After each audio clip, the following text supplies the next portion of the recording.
dalawa. Akala ko noon tayo ay iisa.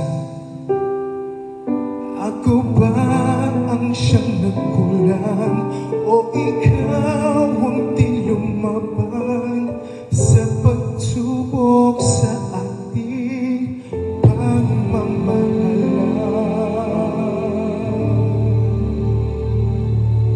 Anong nangyari?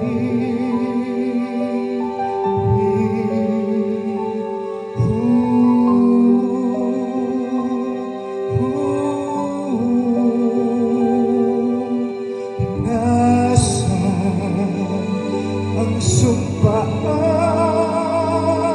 akala ko ay walang hanggan. Ngunit bakit ngayon nasasaktan? Hanggang dito na lang ba ang ating walang hanggan?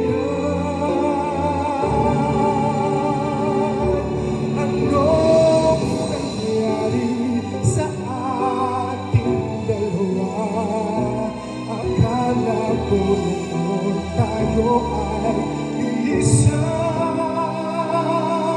ako ba ang siyang nagkulang o ikaw ang di lumaban sa pagsubok sa ating pagmamahalan?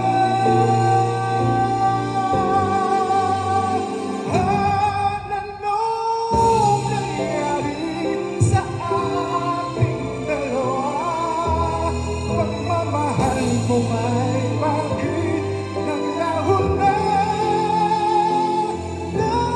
damdamna'y nasasaktan, puso'y nasusugatan.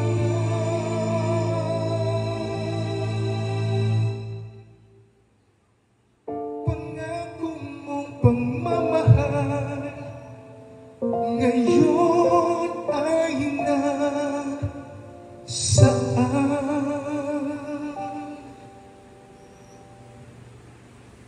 Anong nangyari?